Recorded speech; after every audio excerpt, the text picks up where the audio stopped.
Um, it is actually a great pleasure to actually be here. So for us at the Nigeria Startup Bill, in tandem with the International Women's Day celebration, we would be hosting this event just geared towards ensuring we can talk more about women's participation in tech ecosystem, and also find a balance in which women can, be more involved with, the Nigeria Startup Bill and the kind of opportunities that can be harnessed through the Nigeria Startup Bill. For us, it's a privilege to be here, and we look forward to actually a very interesting event of this occasion. All right. Today we have our moderator, Yoande Odewusi, who has always, been here with us all through, including, the amazing panelists that are here. So I'll just leave the floor to Yoande to actually open today's event.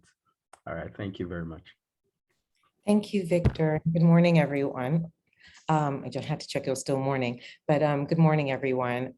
This is such an honor to be amongst this panel today, and especially this week, International Women's Week and Month.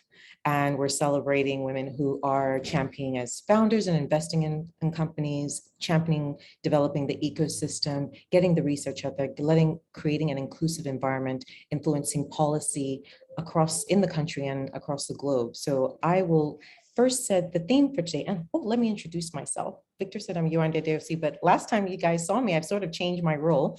I'm now the Group Executive Director at Tangerine. So I've gone back to my first love in terms of going back to the finance space and tech space, InsurTech in particular.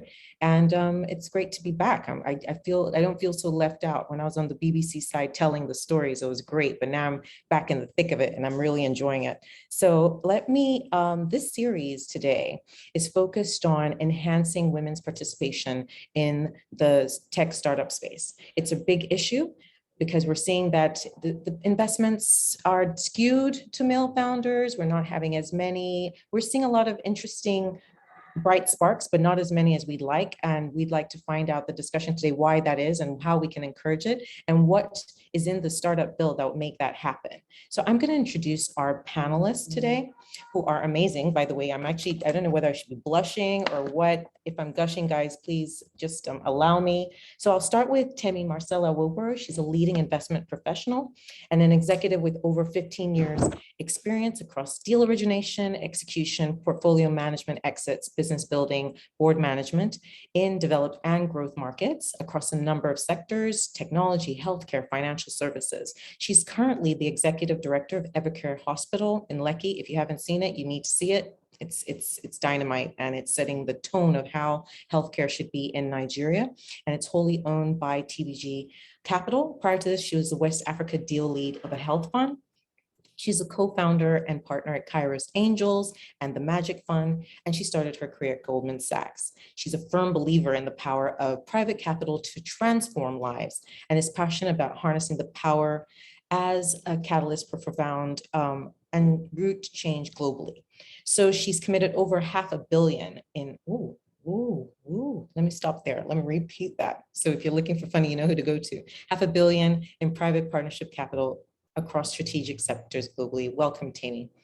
And we have someone who is also a friend of the house. She stepped in for me a couple of weeks ago when I had to go and do some work. So Aramide Abe, she's the founder of Niger Startups. She's a woman on the mission to influence private sector policies in Africa and to build the African startup ecosystem through her entrepreneur platform. And it is a platform, Niger Startups has 90,000 members, sector agnostic hub for small to medium-sized businesses. She's a key influencer in the African SME ecosystem, and she serves on the United Nations Committee on Private Sector Development for Africa on regional integration and trade and the digital economy. She also consults on the Committee on Policy Development for the Africa Continental Free Trade Agreement, and with the United Nations Economic Vision for Africa. She sits on the Board of Trustees for Redefine Africa Foundation and is also on the advisory board of Inotide, I always forget that, and Rolake will kill me, which is a clean energy social enterprise. So welcome, Aramide. And last but not least is Victoria Mania, the executive director and lead researcher at Advocacy, Policy, and Innovation, API. She's a lawyer with experience in nonprofit organization management, data analysis, community organizing, strategic policy development and research with a strong interest in inclusive development, human rights, gender equity, and most importantly, she's an enthusiastic farmer. So API, if you didn't know, is an Africa-focused policy intelligence platform that provides insights on policy development and legislative bills, like the Nigerian startup bill, affecting entrepreneurs within the digital ecosystem in Nigeria. And API employs strategic research tools to influence policy and development to ensure they align with the realities of entrepreneurs and investors. She is currently serving as well as the lead research consultant on a study that's focused on inclusive innovation and the entrepreneurial ecosystems in Nigeria with the International Institute of Social Studies of Erasmus University Rotterdam. Welcome, Victoria. Like I said, I'm gushing to have these ladies here, and it's looking like having an all-female panel. Yay. So let's get down to brass tacks now. What's the issue here? Why do we need more female founders and what's holding them back? I read in my research for today's panel that the gender funding gap is quite staggering, and only 9% of venture capital goes to female-led businesses, and this is from a global perspective, and a mere 17% of startups have a female founder. And yet, a VC shared this some statistics and her findings. Female-led businesses generate higher revenues. Startups with women on the team are less likely to fail. 64% of VC-backed exits had at least one female executive, and teams with women outperform teams without females, basically. So I'm wondering, what's the issue? Why aren't we directing capital in the right way? Why aren't we supporting female entrepreneurs? So I'm going to start the question off today with, would we say the tech ecosystem is women inclusive?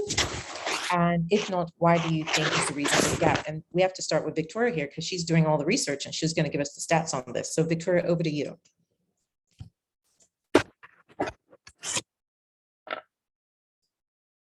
Victoria, you're muted. Thank you, Yewande, and it's nice to be here. Quickly, the tech equity. Oh, okay.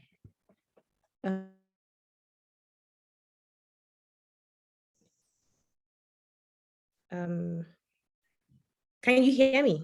We can hear you. Go ahead. Oh, okay. I will just quickly say that the tech ecosystem or the technology sector in Nigeria is not the only sector that shows disproportionate growth, right? And women seem to count the loss of activity in the parts of, or on the parts of individuals. I would say that there are strong allies within the tech ecosystem in Nigeria, right? And this is in my experience, but the issue is larger than these few well-meaning individuals. I think the gaps are inherent and self-perpetuating because the factors that are responsible are the roots of our society. The results and unfavorable numbers are just symptoms, but not the causes in themselves. For instance, culture or the perception that tech is gendered and more of a male role, right? It's still a notion that we have not healed out of. Remember that as an ecosystem, it's built on, or the strength of an ecosystem is built on perception. That there are growth-oriented entrepreneurs to support the growth of the ecosystem and also to get support from the ecosystem. And we know that tech, though it thrives on algorithms, data, accelerated change and all, the successful participation in it is driven by perception.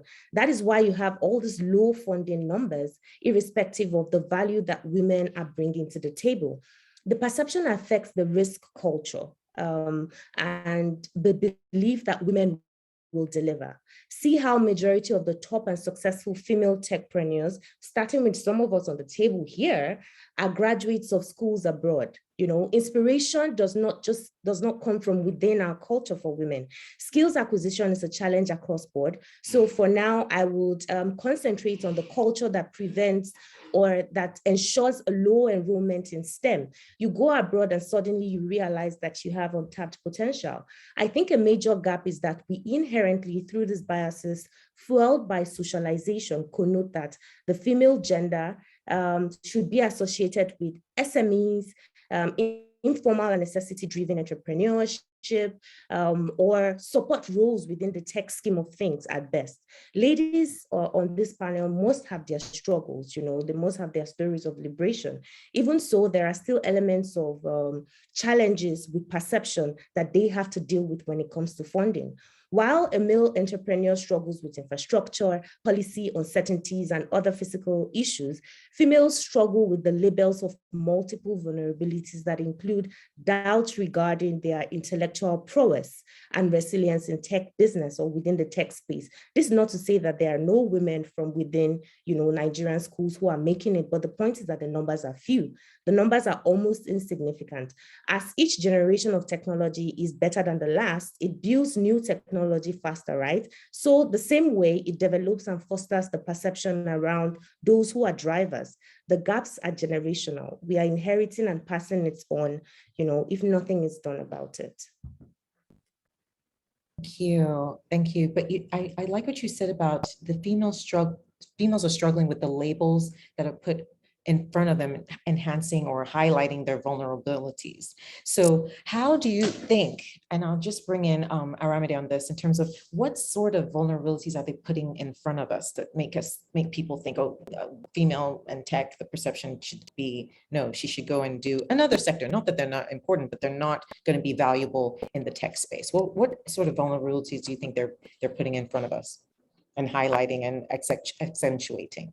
Maybe I want to say, can you ask that question differently? Because the word vulnerabilities, can you just, let me take it back to Victoria. She's the one that used the word that we're accentuating female vulnerability. So please, Victoria, explain that, and then I'll just see if validate that with the other panelists.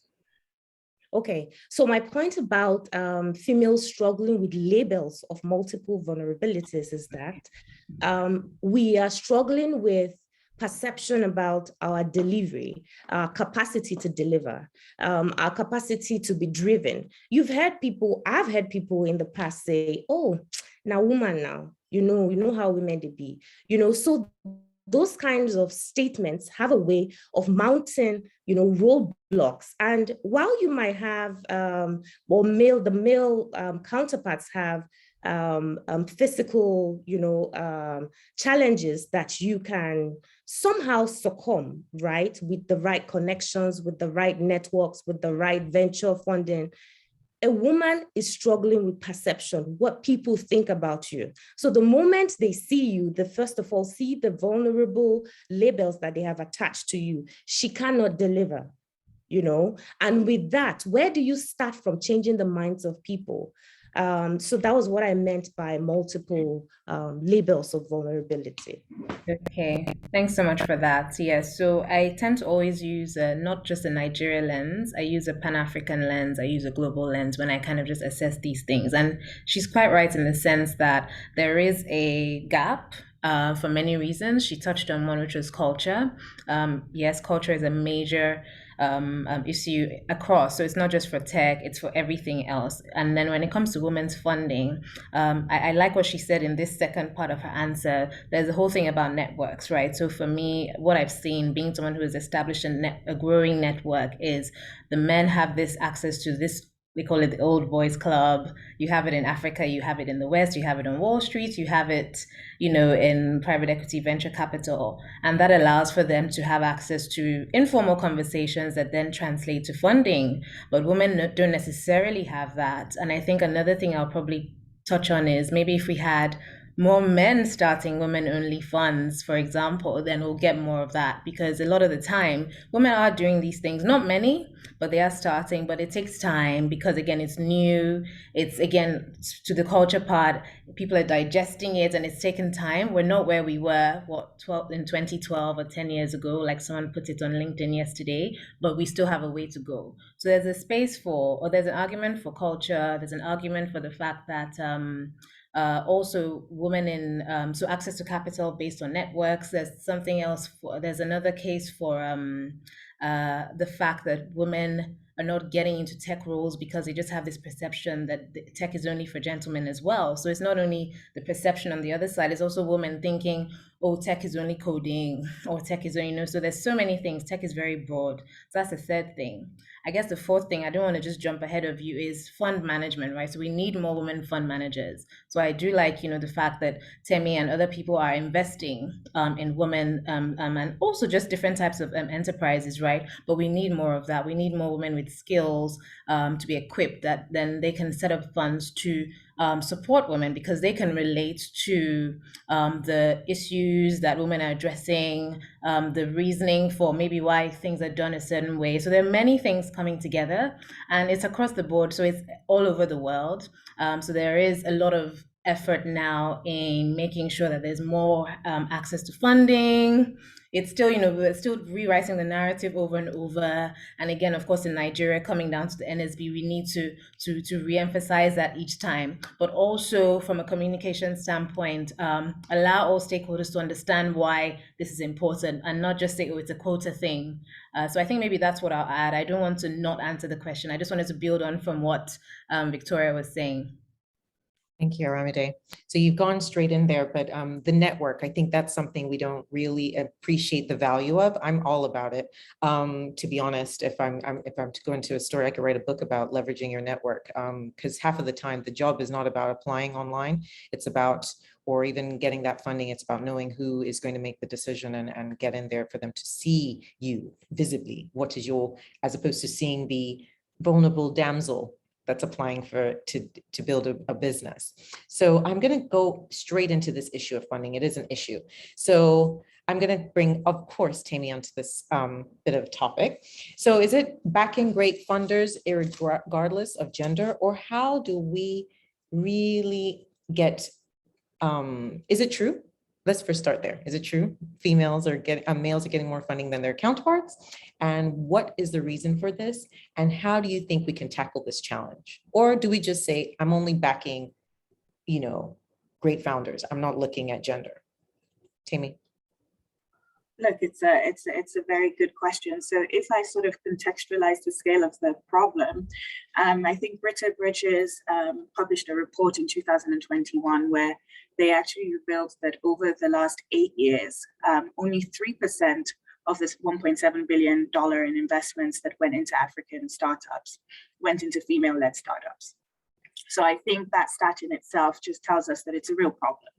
And, as the other panelists have indicated, it's a global problem, but perhaps more accentuated on the African continent for a host of reasons. The reasons include some of the topics that have already been covered, the cultural biases that women face in the workplace and in our sort of markets. I think access to networks is again a very important one, because women tend to have smaller networks, and their networks tend to be composed of mainly other women. And when you think about the fact that about only 12% of global venture funds are managed by women, it tells you that doesn't necessarily help their problem. It potentially compounds their problem. The other point that I want to raise is, and I think it's being touched upon by Victoria when she talks about the vulnerabilities, it's really the inherent bias. In some cases, it can manifest itself in outright discrimination, but let's say unconscious or conscious bias, because investors tend to associate traits for successful entrepreneurship with men rather than women. So inherently, a man comes into the room and displays certain traits that you think are more aligned with what you consider to be a successful entrepreneur. And that's largely a function of the fact that you've seen it before. And so there's that association bias. there's also a well-known bias in terms of people are more likely to invest in people that look and sound like them, which is why, the vast proportion of venture funding globally goes into white male founders. And so there's several nuances and layers of bias and discrimination that women are fighting against, especially African women, Black women, that need to be sort of addressed. And the last point that I want to flag in terms of this funding issue is really around the uneven access to funding. So female founders tend to be underrepresented in those sectors that are attracting most of the venture capital funding. For example, female founders tend to be underrepresented in fintech, whereas they tend to be more likely to explore opportunities in health tech and ed tech, which are not traditionally sort of the sectors that get the most venture funding. And another point is female founders, and I think Britta Bridges found this in their report, that they were more likely to finance their businesses with internal funds and loans, as opposed to going out to pitch for equity. And this can be down to a number of reasons. There's a confidence gap where women are less likely to sell themselves and, go out there and, shoot for the stars, and more likely to play it safe, which then actually influences the funding mix. And you and I know that loans, it's very difficult to raise loans for startups. And so, for all these reasons, we can see why the stats are so poor when it comes to women attracting funding. That being said, it is changing. To your question as to, do we just invest in the best startups? That has always been my philosophy. Through the funds that I manage, I don't have an explicit female bias. But that being said, by virtue of the fact that I am a woman and I'm more sensitized to the challenges that women face, I'm of course going to want to be more focused on how I can get women through the door. And so I think there is something to be said for, I've always believed that, one of my mentors told me very young that, stay close to the money. And that has influenced my career decisions throughout life. And, I'm a believer that women need to be more represented in capital allocation seats. And hence I'm a proponent of women starting their own funds, women becoming partners in existing funds, and therefore just bringing that diversity of thought, but also that understanding, nuanced understanding on the realities that female founders face, and therefore influencing decision-making at the fund management level to essentially promote and encourage allocation of more capital to female founders.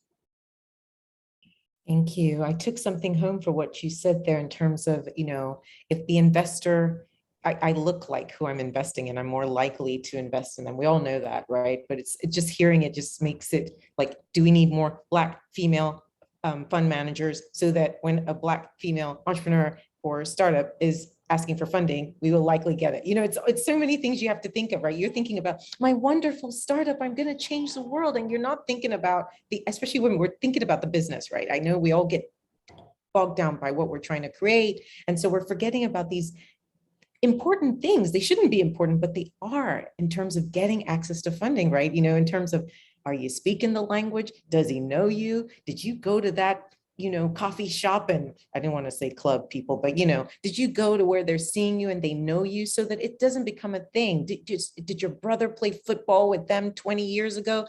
All of that is so important that we don't realize it because we're thinking, I got to create this amazing product that's going to have zillions of people on it and it's going to change the world. And it is important, but these other softer things are so, we need to teach women founders that it's also important to do that. Don't just be the COO. Do you see what I mean? Don't be the operations person. You've got to be the CEO, and that's what the CEO needs to do. These are those things that male CEOs they will get the female COO, right? Do you know what I mean? They will get the female CEO because she's going to be worried about operations and making it perfect. But this male CEO is remembering all these other things that will take them to the next level and get the funding and all the access that they need. And we have to figure out how we get females to narrow those confidence gaps, like you mentioned. And that's where I'm going on to next. So Aramide, you've been gathering this ecosystem of startups together. And so the startup bill makes provision for talent development, right? And I think this is what we're talking about, these other skills that as part of talent development. How do you think we can encourage, we can get that talent development going for female founders in the startup space? Great And even the question. investors, whatever they need to do to increase that capacity in their Yeah, talent. very good question. And I like what Tammy said about being near the money. It's very good advice because that's, I feel like, and you've heard this saying before, women are over mentored and underfunded, right? Everywhere. So I think there's a place for that talent upskilling or capacity building in the areas of access to funding right from the beginning. So you have all these nice programs for women, but I don't think they touch on the whole raising money, accessing money enough or even. So there's a place for that. There's a place for training and building women fund managers again, because we want more people that look like us African women trying to raise money. So again, there's that. And then even just making women understand that these roles are, you can reach them, you can become that person. Because when a small young lady sees that there's a woman who's like her, who's gone into this type of role, she's more inspired to apply or want to follow that path. I have a friend who educates young children in STEM and exposes them to Lego and robotics and things like that. And through that, they can see different sort of like career options or paths, right, in tech. So I think it's the same thing when it comes to just talent and making tech appealing to women. When you expose them early, programs, and there's so many interventions and funding to support these types of things. I think the key thing is just being dogged and networking, finding these things out. But there's a lot of that.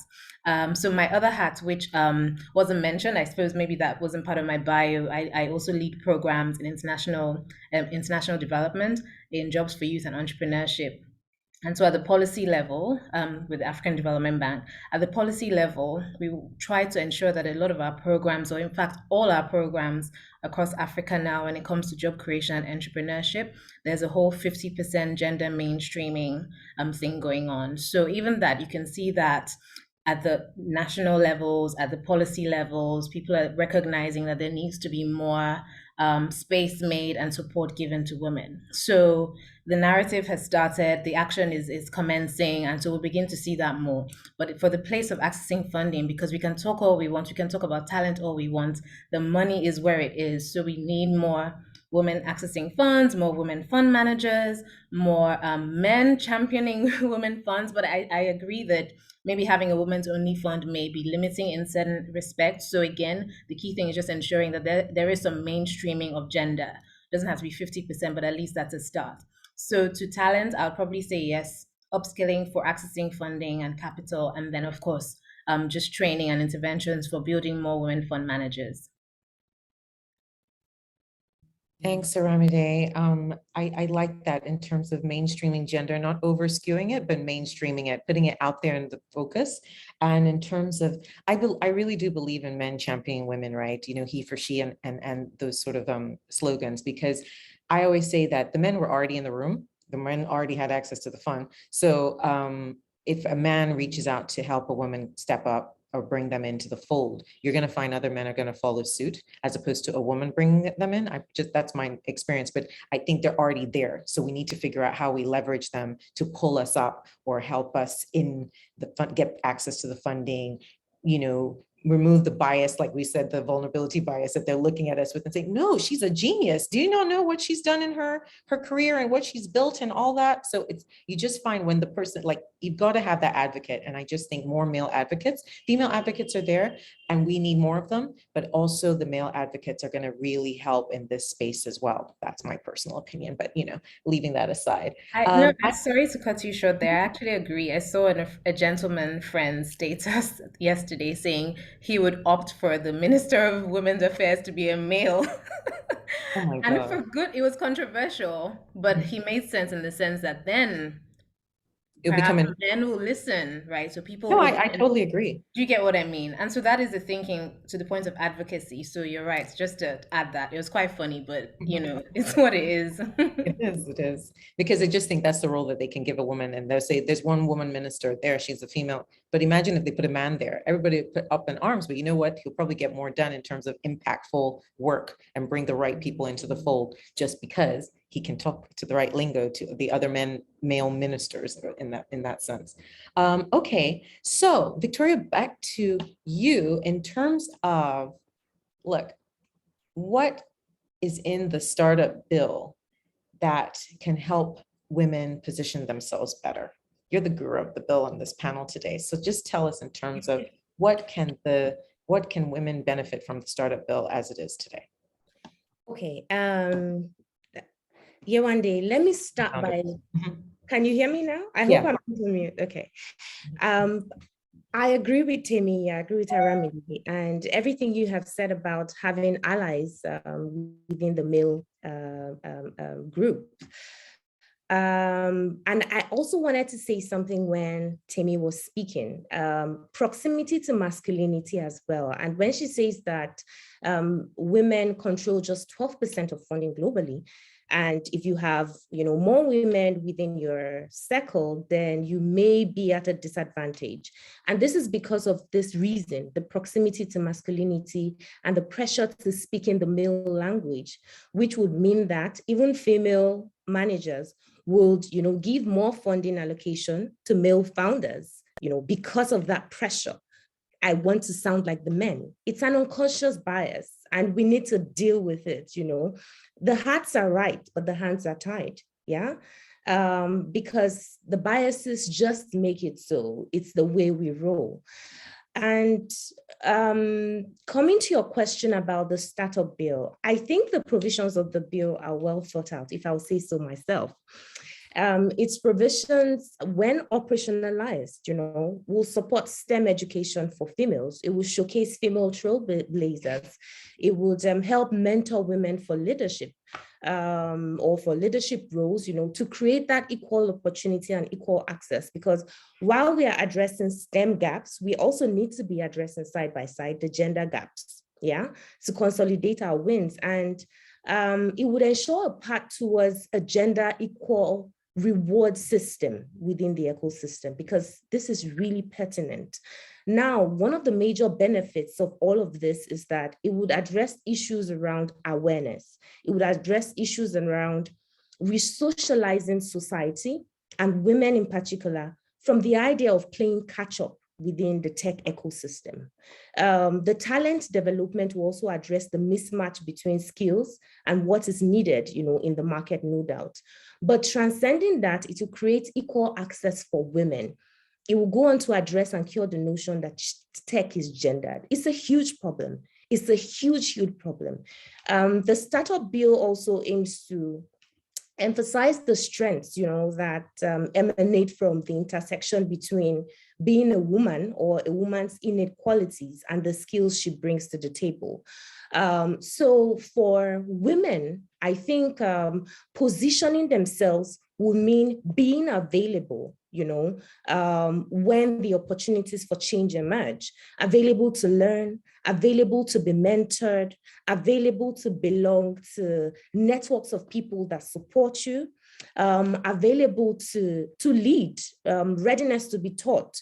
Just come as you are, full of passion, full of the resilience that is in you, full of the interest and for innovation. And, there is this thing I have realized recently, speaking to, young girls that send me DMs on LinkedIn to say, oh, I see you're a part of the startup bill. But I know, people have just selected those that they will support. That's how the policies are in Nigeria.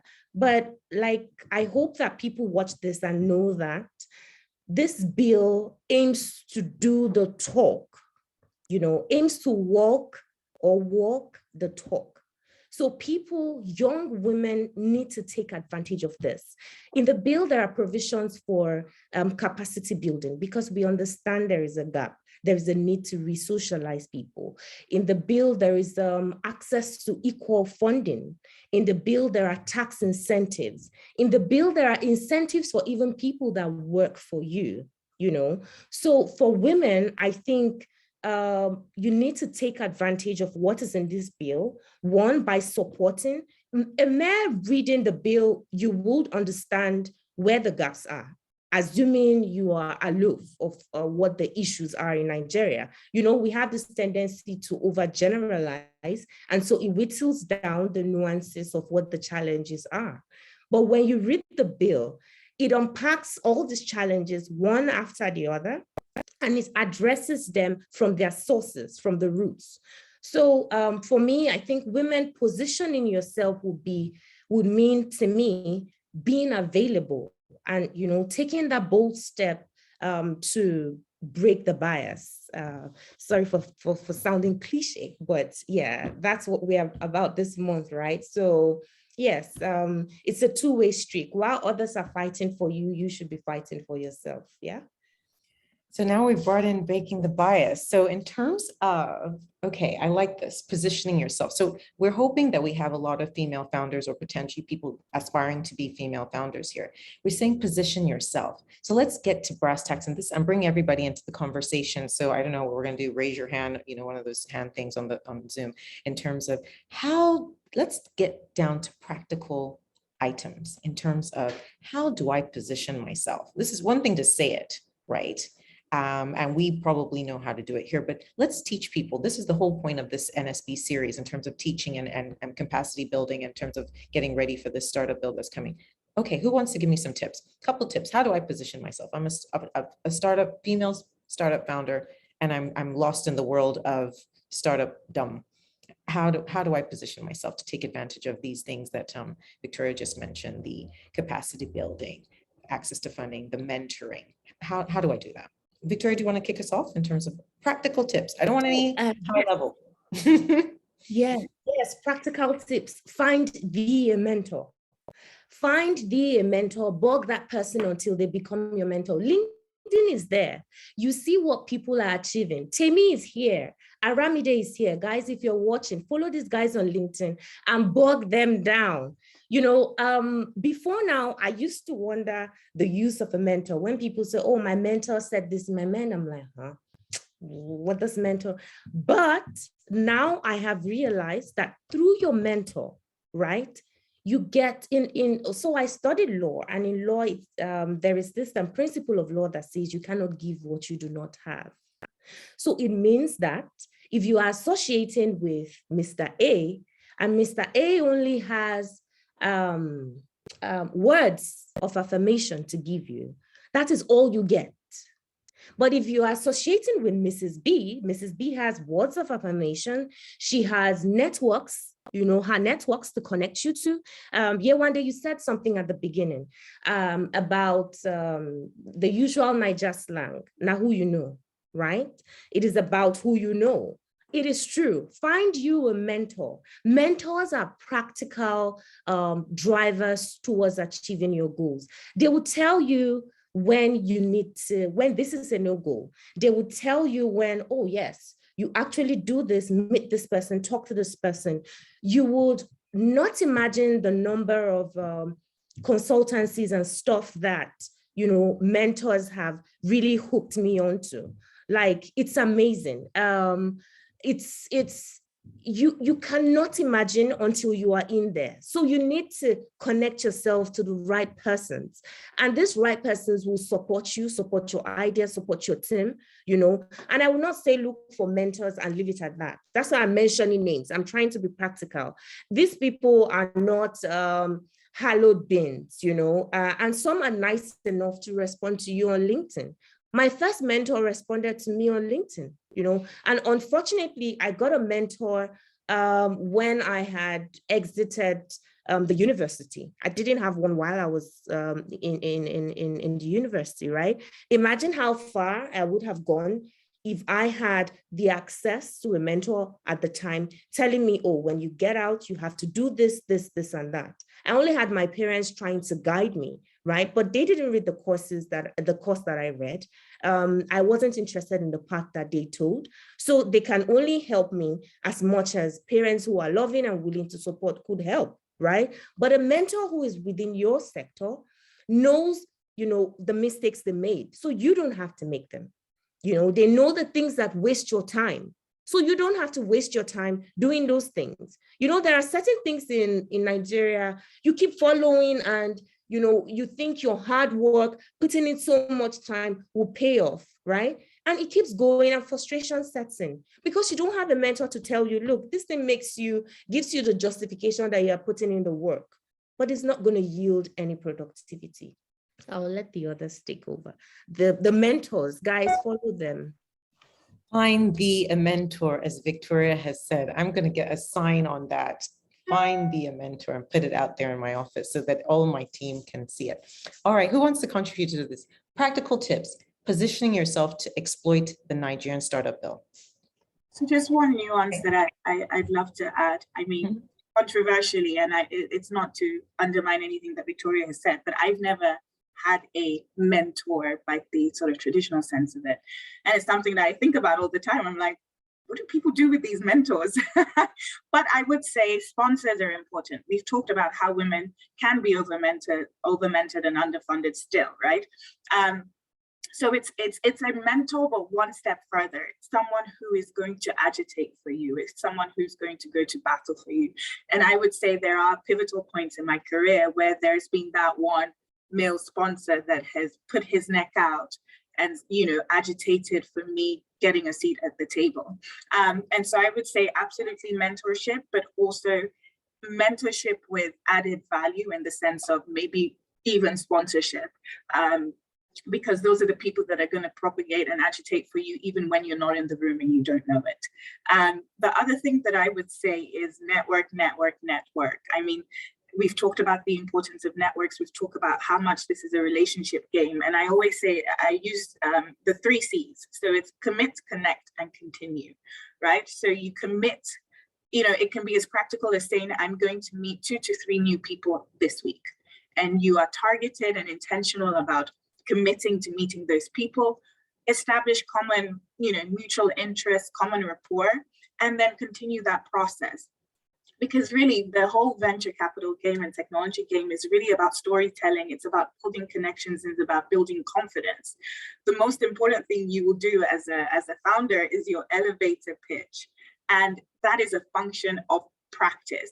So the more people you're meeting, the more people you're pitching to, the more people you're telling your story to, the more nuanced it will become, the more crisp and articulate you become at it. So it's all about practicing and building that confidence, especially for women, where we all know the imposter syndromes and the various vulnerabilities that we as women have, and confidence.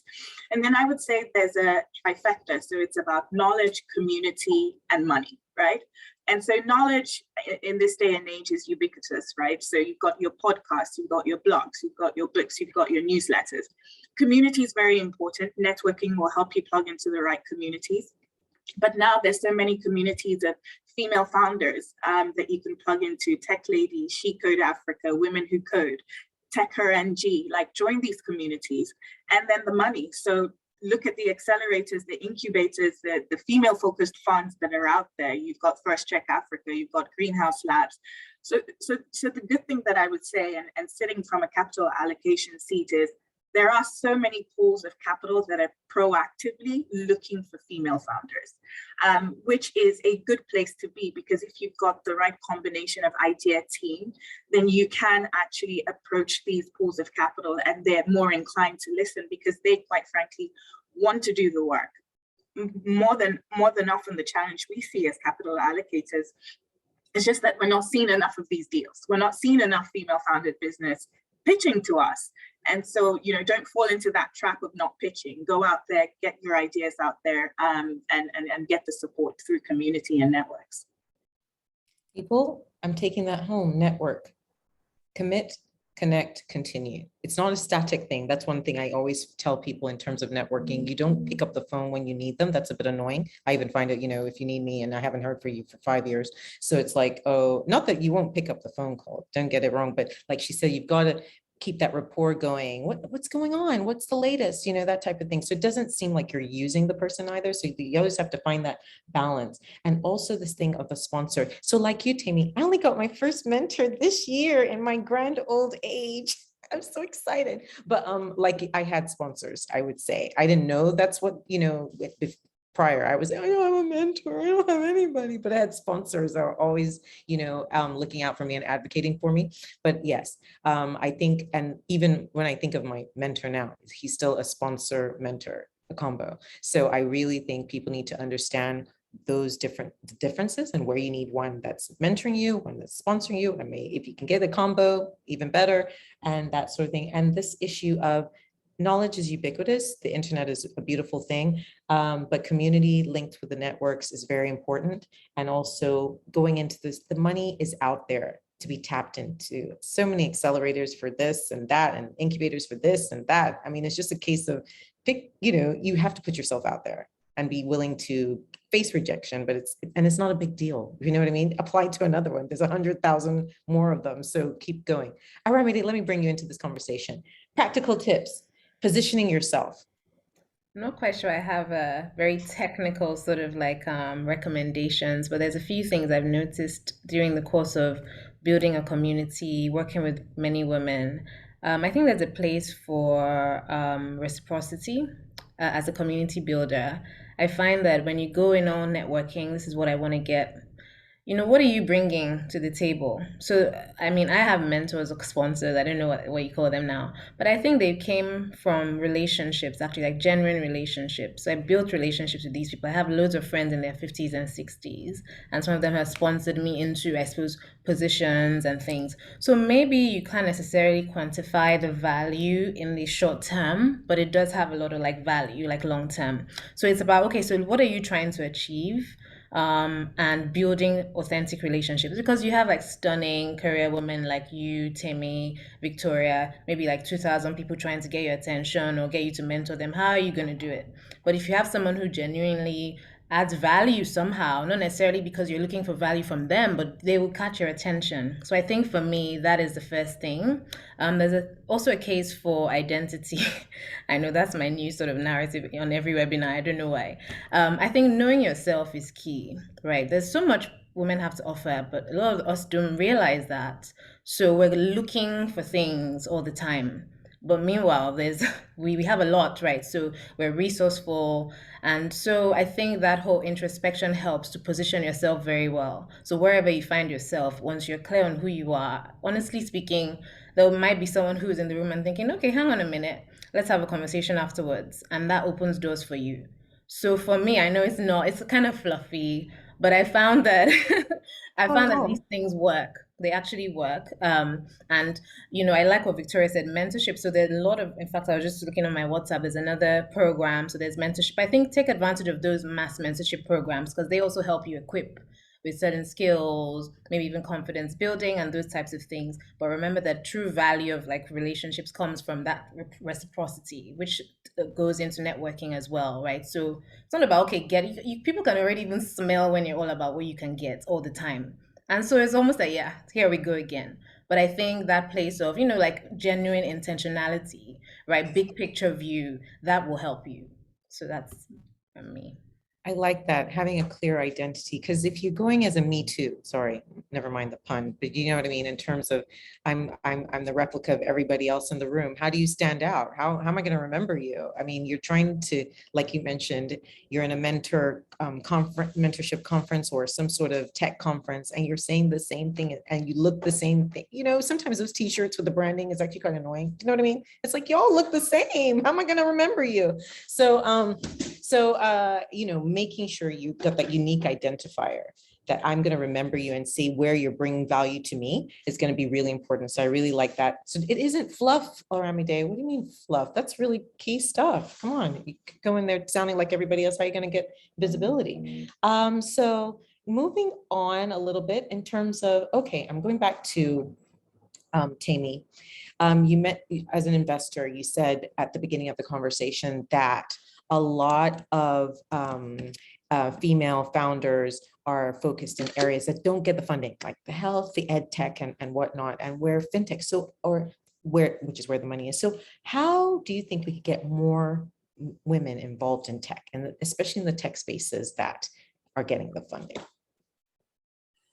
Yeah, absolutely. I mean, I think we've touched upon it, and I think Victoria touched upon it when she mentioned the cultural biases around women getting into STEM, for example, right? And so I think it roots back to sort of education and demystifying the whole science, technology, engineering side of things for women and for young girls. I have 2 daughters, and I'm obsessed with sort of, you know, part of my story was I never had a label. My mother was a beauty queen, but she was also an engineer. And so for me, the 2 worlds blended, and it made sense. Like, it wasn't like, you know, you have to look like this to be this, and you have to look like this to be this, right? And I never had any labels. So going into the workplace and suddenly having all these labels put on me, like you're a woman and you're Black and you're Nigerian, I'm just like, what is going on? And so I think moving away from labeling, you know, encouraging young girls into STEM, and following that through is very important for them to, you know, essentially not be turned off and put off by some of these fields that women typically don't go down. And, you know, increasingly we are seeing capital going into ed tech and, you know, health tech. So it's not to say that women shouldn't pursue these businesses, but it's just understanding that it may be harder to raise capital, or you may need to raise capital from a different type of investor. And that's where sort of the mentorship and understanding, you know, the mentorship and the training around, you know, okay, so this is my business. Who is the right profile of investor for me to go and raise capital from, right? I don't think globally there's not a shortage of capital, but there is sort of a dissonance and a disconnect between where the capital is and where the opportunities are. And so your job is to essentially connect those dots and leverage everything at your disposal, from the communities to the mentorship to the networks, to essentially connect those dots. So increasingly we see that happening, and, you know, I think it's just a matter of time. Connecting the dots. And I like this conversation because we're really giving people the insights, right? Because sometimes you're sitting far away and it all just seems so much. And it's like, sometimes it's little dots of connection in terms of go from here to here to here to there. It all comes together. But sometimes when you're looking at it from afar, and also remember, founders are overwhelmed. You know, this entrepreneurship is lonely. People forget that, you know, when you're in a big corporate and you've got a zillion minions with you, you forget that when you leave that structure, you're by yourself. You're the carpool person, the driver, the marketing person, the sales lead, the HR administrator, the head of facilities management and everything. So sometimes you just can't think of these strategic things that will help grow your business because you're trying to do all the operations and all the thinking and all the strategizing. And so you can't connect these dots. So it's great that if someone is taking notes, you know that, okay, after them, you know, getting into the accelerators, finding the right mentors, you need a sponsor, knowing where the funds are. Am I creating a product or service that's going to be fundable?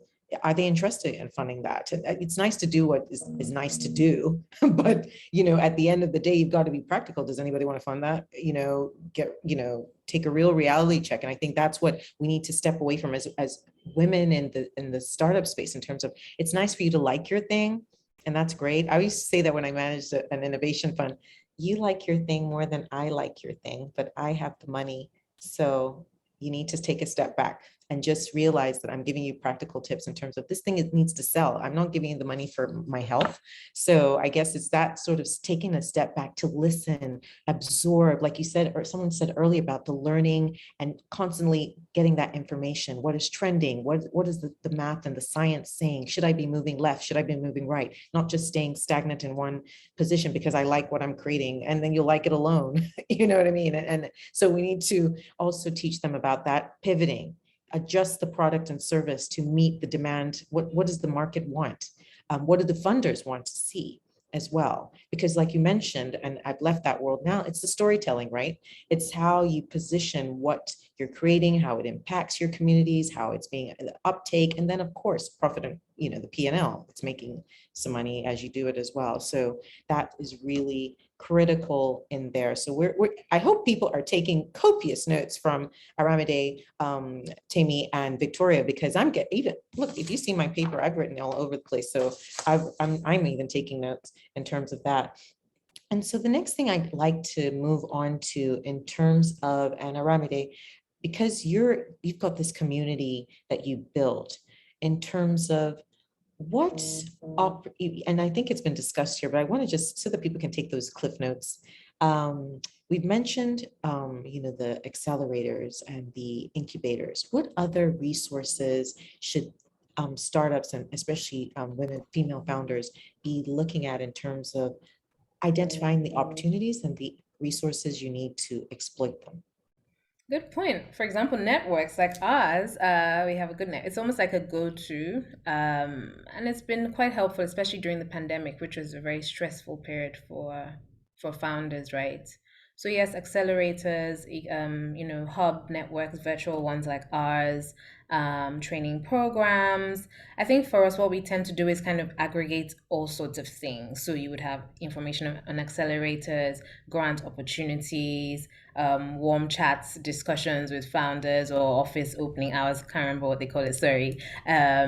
All sorts of requests for all sorts of things. So if you're in social enterprise, if you're in pure private sector, if you're in a nonprofit, or even a 9-to-5. So it's been quite valuable for people. But just broadly to answer that question, definitely I would say programs, accelerators, even digital skills training, simple things like that. You'll be surprised the kind of networks and the people you meet there.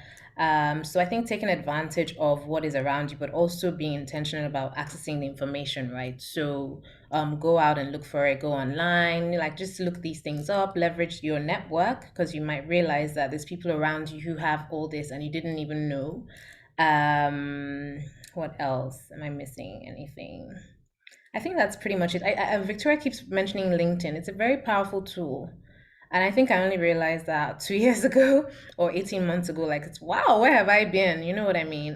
Especially if your target audience is global or your audience is global, then you want to leverage that because there's just so much you can do with it, gain with it. So LinkedIn, I'll say trumps, trumps a lot. So yeah, Instagram, huh? I'll tell you for me, oh yes. So yeah, LinkedIn is quite powerful. Yeah. Fantastic. So I hope people are taking these cliff notes in terms of the resources are out there. You just need to tap in, and the internet is a beautiful thing. So constantly research. I have a friend who's in the space and she's always looking at, you can see her search terms, new accelerator focused on this and her specific area, the accelerator for women doing this, that, and the other. And, it's so beautiful. You'll just find so many across the world. And they're always looking, diversity and inclusion is such a big thing globally now. So you can't but get access because they have to have you that looks like that from this particular market in there as part of the tick box for the people who are funding them, because they want to meet those diversity and inclusion goals as well. So it's a real opportunity and people need to milk it. The accelerators, the incubators, the grant opportunities, the programs, the digital skills training, the what do they call, the MOOCs that you can learn online now. And you see this professor that you like. Before I had to go to Harvard and spend $30,000, and now it's free with Coursera or any of these things. And of course, like you said, LinkedIn on the courses there, LinkedIn and just connecting people and then getting that information. It's so amazing what COVID is a brilliant, it's sad, but it's made everyone so connected without having to physically connect in person. So we need to really exploit that. I'm gonna move to another, I think we've touched on this, but before I go to this last closing point, I'm going to look at the questions we've seen on the chat. I've got a few. Okay, and this is a big one. So raise your hand if you want to take it when you hear the question. So of course, cultural nuances, we mentioned that at the very start of this conversation. So Maimuna Abdul Mumini has mentioned that most women see religion as a barrier, especially in the northern part of Nigeria, that limits a woman from starting a business or starting something, she says. But I'm just thinking, so how do we overcome that? Because that's major, right? In terms of the cultural limitations that would hinder you from moving forward? Victoria, I see you nodding aggressively, so I'm going to go straight to you to, to come in on that. Aggressively, I like the word. Northern Nigeria, coincidentally, I'm from the north, right? And I always tell my husband, we need allies, male allies in Northern Nigeria. Because everything that we speak about here, when we say, oh, if a man is talking, people listen. Yes, that's Northern Nigeria, typically. So I have seen situations where during community organizing, we do not go directly to the girls that we want to benefit from interventions. We go to their fathers, we go to their brothers. And the moment the father or the brother or the uncle is sold, she's good. She is good, yeah. Because all he needs to say is, oh, yeah, this person needs to go ahead with this. So yeah, and I give her my blessing to do it, right? And when she is not in the room, which is when conversations happen, he is there. The man is always in the room, yeah, to provide justification for why he has let her do it. So I think in Northern Nigeria, we need to start campaigns that target perception, resocialization, to ensure that men understand their positions as allies. I will not lie to you and tell you that, oh, as a lady from Northern Nigeria, just start up, you know, forget about your family and go out there. No, I wouldn't. And I would love to say that, but I would also love to consider the risk involved in doing that. Your safety, and how far you can go. Is that to say there are girls who have done that and haven't gone far? No, there are, but there are a few, an insignificant number. And rather than having those numbers, those insignificant numbers churning out every year, I think what we need to do now is to address the source. You know, and it's beginning to happen. You see people like Sanusi I keep forgetting his surname, but he's part of the Nigerian Startup Bill. You know, there are so many of them there who are trying their best to change this perception, you know, and I think more of us can do more about it. So yeah, for Northern Nigeria, perception changing, for a woman in Northern Nigeria, you need male allies, you know, maybe like doing the map, strategic mapping, know the people your father respects, you know, within the sector that you want to go into, or your guardian or whoever is has authority over you, right? And then use those people to, you know, strike when the iron is hot. And I wish you luck. Thank you for that. Does anybody else want to contribute towards this point in terms of cultural nuances? Because you've really, it's so funny, and I'm going to pick up a friend here. Aminu Aliyu Baitin also mentioned that for the North, it's probably including the men in the conversation, and you went straight there. That was her comment on the chat. And we did say this earlier about the man is already in the room. This is irrespective of you being from the North. Didn't I say that in terms of he's going to help you get in the room? It's already full of men. So who's going to bring you in? It's probably going to be a man that's already in the room until other women get in the room. Then you have no choice but to bring other women into the room. That's your role there. But Aramide, please come in. I see your hand up.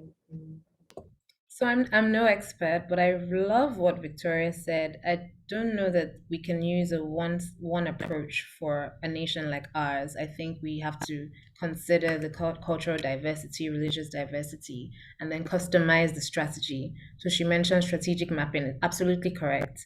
You can't have the same approach in the different regions if you want to see real growth.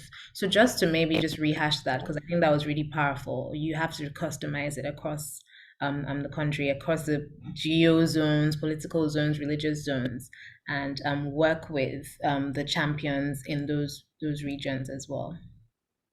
Yeah. So note that down, everybody, in terms of when you're trying to get someone to believe in what you're doing, irrespective of where you're in the country, right? You're trying to convince someone to believe in you. You've got to have the strategic market who is already there, that is renowned in that space, right? So by the time you tell your dad, I'm pivoting from X to Y, it's not a big deal because it's like, oh, but my friend, Mr. Joe something has done it. And it brings the conversation home to a level that they understand. I remember Victoria said that at the beginning, that she didn't have a mentor in university. Remember, because she was listening to her parents, and her parents are not in her space that she went into. But by the time she had people that she could say, Mom, Dad, this person is in this space, and they know that person, it becomes the topic's easy to go through, right? Because they're like, oh, yes, I know Mr. So-and-so. He's a great lawyer and he's a fantastic person. And you go on right ahead. You're talking to him on a regular basis to find out how to progress in this career you've chosen, because I can't help you because it's not my area. And so it's the same thing with this thing of the this question in terms of, we know that the access is through the man. So why try and be bullish and be, and say we're taking the Western route in terms of, no, women's empowerment, go straight to the woman. That's not where we are, So I guess it's about bringing the reality. And what we did say, and I did mention earlier, is that we're going practical. We're not being, out there above the fray. We're actually looking at where we are, the situations in which we're operating, and how we can move forward. There's no point trying to bring in something that's above what we're doing, and then you're wasting time when you can get to A to B a little bit faster. Okay, we have, let me see. Okay, there's another question here from Stella Ajige. Is fintech still a blue market or oversaturated? And how can one infuse STEM to other businesses? I'm going to take that to Tammy, since you're investing. Is fintech still a blue market, or are we oversaturated in terms of focusing on STEM tech, on fintech, sorry? I mean, I would just answer that in terms of the stats. So in Nigeria, about 36% of the adult population still remains unbanked. And so that gives you a sense of the magnitude of the opportunity and why there's so much capital going into fintech, because there's still a very large unbanked population that is not accessing financial services and is financially excluded. That being said, a lot of the fintech solutions are actually focusing on the banked, because that's the easier population to focus on. But to the extent that someone could figure that out, I mean, that's a decacorn multi-billion-dollar business, right? So I would certainly say there's a lot more opportunity that we're seeing in fintech. And then if one takes into account, the structural trends around Web 3.0, blockchain, crypto, it's just opening up an entirely new world and new use cases for the industry. So I don't think there's going to be any shortage of capital going into fintech. That being said, there's a lot of Me Too investing that's happening. And so, as investors, one has to take a balanced approach, and an approach that's rooted in understanding what are the real problems that these founders are trying to face. And I think, that's the one thing I would say. We see a lot of Me Too companies coming up. And I think someone brought up the notion of identity. The journey of a founder starts from a real sense of who are you and what are you trying to fix, and why are you the person that's best placed to fix this problem? That's what it really comes down to. And so I would, advise founders, female founders, but any founders, against going down the path of Me Too because you think this is a sexy industry, or I'm going to be able to raise capital for this company because everyone else is. I think, as we think about the opportunity set, as more people become banked, it creates a whole host of use cases outside of the financial services sector that are increasingly getting funded. You have, companies in health tech that are now attracting funding, in the consumer space that are attracting, funding. So I would say, being more focused on what is the problem I'm trying to fix and why am I best placed to fix that problem, versus trying to solve for, this is where the funding is and therefore I'm going to retrofit the business model to sort of attract that, because ultimately investors can see through that. And it's also just a less fulfilling journey for you as an entrepreneur. And, it's a lifetime dedication and commitment, right? And so who wants to spend the rest of their lives doing something that isn't really true and core to what they believe in? So that's what I would say on that. So Stella, I hope we've answered your question. There's still an opportunity there, 36% of the population, right? If you go to my sector, whoa, insurtech is even worse. We're like 3% penetration, or less than 1% penetration. So I got a lot of work to do. So yes, look where the gaps are. What are you trying to do? I think I love what Tammy said in terms of bringing the whole identity. We mentioned that earlier, Aramide, in terms of who are you? But then who are you and what problem are you trying to solve? That is really critical, as opposed to everybody is creating payment service banks or, another Flutterwave. Yeah, that's nice. And I'm sure there's still opportunities in this space, but what's going to be different about your story? And I think that's really critical in terms of that uniqueness that we said, that they've got to hear you, they've got to see you. You can't be morphed amongst all the other Me Too situations and that sort of thing to drive that investment in your space and for us to see more females coming to the fore. Because if you're another Me Too, you'll be suppressed. But if you're a different person, they're like, oh, we got to see that. And then all the funders and ecosystem enablers were like, that is so unique. I really just need to meet that person and see how they think and that sort of thing. And that is really key. So I'm going to go back. I don't know, Victor, if there are any more questions. I can't see any, but I'm going to go back to my sort of question. And it's one of the last ones I have. In terms of like, we're speaking to people, and Stella, you're welcome. She says, thank you to you guys. I think what I'd like to ask in terms of, we've got young, we're encouraging a lot of the young people out there to be entrepreneurs and founders, because of, this is the market in which we find ourselves. So how would we teach them in terms of tips? I think we've said it throughout the conversation in terms of building those social from the get-go, right? In college, when you leave, when you're working and doing your, you're doing your 9 to 5 and then your 6 to 7, that type of thing, when you're doing the side hustle on the side. But how do they, because a lot of them struggle with that, right? Building the networks and doing the needful to make that startup a success. What should we be advising them struggling with confidence to put their ideas out there, or confidence to make those social connections? And I guess I'll start with Aramide, because you've got to build this community. And I guess in that community, they all talk to themselves and have a good whinge and say what's really going on. So how can I be open as a young person, a young female entrepreneur or founder? Yeah, so again, it's really about knowing yourself. Not everybody's going to be an extrovert. No, not everybody's going to be outgoing in a group, any type of group, right? So I think there are different ways to get value from groups, from networks, from communities, from online LinkedIn. I think just knowing the right strategy, but it really starts with you. So who are you? What are you trying to achieve? What do you like? What do you not like? So you're not overwhelmed by this world of over information. I mean, we have one of our channels is a banter room, and there's just so much information and people chatting. If you're not someone who's prone to that much engagement, you might not get value. So it's really strategic. It's taking a step back and saying, okay, so what am I really trying to achieve? What do I want to get? And then map out a strategy. I remember when I was applying to business school, I had a clear strategy, even for my GMAT, a very clear strategy for my essays, so you really have to have a strategy for everything. And so with networking is the same, but just knowing that you're who you are. So if you're not extroverted, don't feel like you can't get funding because that person is more outgoing or more networked. I don't think that is the secret sauce. It's really just being strategic and tactical.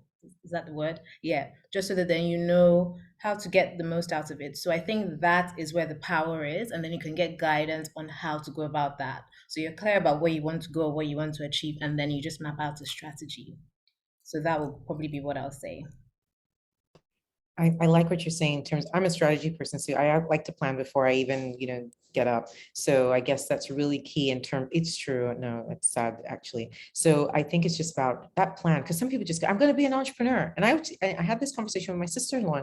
People ask us, they're like, why don't you want to be an entrepreneur? We're like, we don't want to be entrepreneurs. We're entrepreneurs. And we help other people build their businesses. What is the problem there? If everybody's an entrepreneur, then who's going to help you build your business? So I guess it's that and that strategy in terms of I'm leaving whatever I study, like what Victoria said, in terms of I'm finishing this. Now what's the next step? How am I going to get from A to B? And there needs to be steps, thinking about it. If not, you just look all over the place, right? Even to the people you're trying to engage, right? And they're looking at you and you have to smile, right? That's so lovely to meet you. And then you're like, oh my God, I don't really know what I was supposed to get out of that. So in terms of that planning and communicating and really strategizing your next move before you've even made it is so key. I'm taking that home from what Aramide said. Does anybody, Victoria, tips for the young female entrepreneurs out there? Apart from the strategy, what else should they be doing? Well, I think strategy sums it up for me, but just rehashing what Aramide and yourself, Yewande, have said, knowing what to do and when to do it. You don't just get up and put the cart before the horse, right? So you need to be strategic. And I'll go back to the conversations on mentors. Mentors or sponsors, or the intersection between mentors and sponsors in one person would help you know what to do and when to do it. I have found myself in the past doing stuff that I was supposed to do maybe months later, and then it just backfired. So you need to know the right timing. Strategy is about timing, right? And knowing when to do what. So if you do know when to do what, and you do know the right people to speak to, it is, at least it takes you 50% out there. And Aramide is right when she says, you don't have to be a talkative, you don't have to be an extrovert to be a strategist. And I think it's actually more common for those who are introverts to be better strategists, right? Because they think more, they process more than they speak. So having that in mind and knowing that if you know the right people, networks are important. We can't lie to ourselves that we just sit down, strategize, and then do what? How do I get out to these people? Tammy was mentioning some groups that you should join. It's not a waste of time if you know what you're going to get out of those groups. You see what I mean? Because some people go in, they belong to every group. They have memberships everywhere, right? But in the end, you wonder, like, what value does this even bring to this person? Because you just don't see it. The problem in situations like that is they do not know what they want to get from this strategic networking. Or it's not even strategic networking, it's just networking for them. But you need strategic networks, you need strategic mentoring, strategic sponsorship, everything has to be attached to what you want to get from it. You have to be intentional about what you want to get and how you want to get it. Now, all these networks and mentors are just vehicles to get you there. And very important, and most importantly, support the NSB. Support the NSB. It helps you. For those who are finding it difficult, to put yourself out there, to do all of these things. I've been receiving some private messages. I'm not certain. I see answered, unanswered. Some I have typed too. And everyone is saying, but how do I start? It's difficult. I've received, I think, 3 messages or 2 saying it's difficult. How do we do this? Start with the NSB. If you're confused, you're overwhelmed, and I'm serious. Sorry, I sound like I'm reading out a political manifesto, but it's true. Start with the NSB. It has set in place mechanisms to ensure that you are organized. Your thoughts, your strategies, your networking, funding, all of these things are organized. And even before it is passed into law, you already see that webinars are set in motion.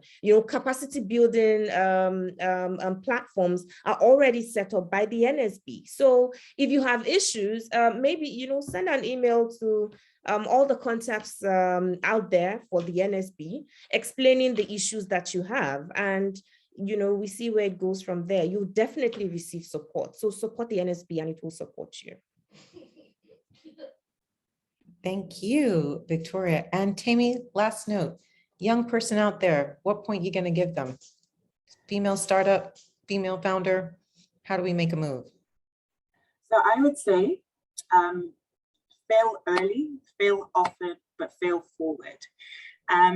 This is something that I wish I had learned and imbibed way earlier on in my career. We often, I've always been a perfectionist, but they often say, don't let perfection get in the way of good. And failure shouldn't be the undertaker, it's a teacher.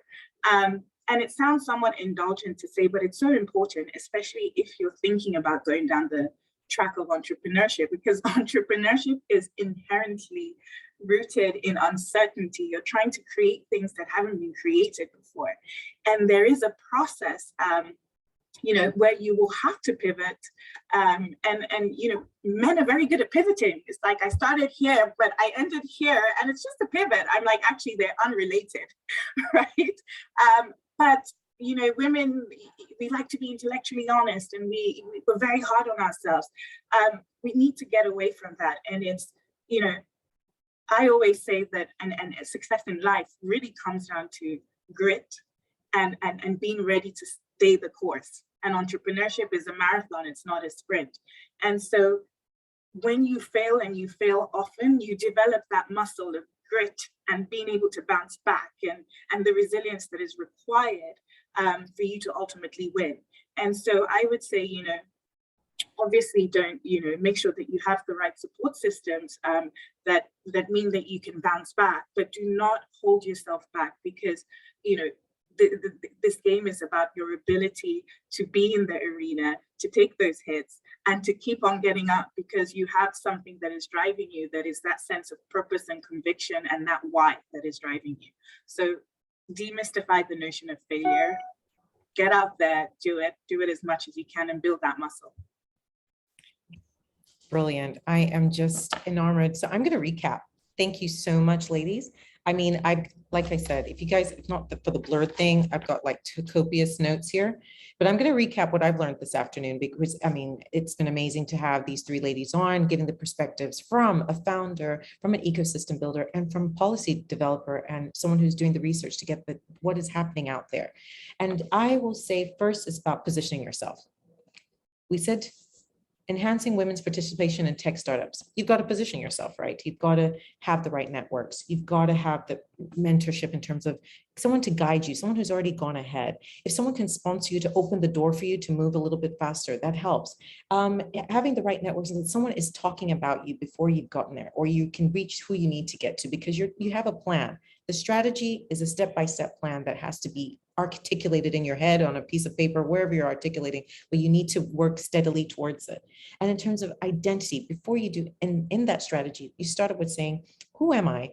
And what am I trying to achieve? What problem am I solving? And that is how you can now figure out the steps in terms of moving through this startup entrepreneurial space. And remember, it is lonely. So you need to get into groups, which is what I've taken home as well, in terms of don't be a diehard on your own. There's absolutely no need in 2022.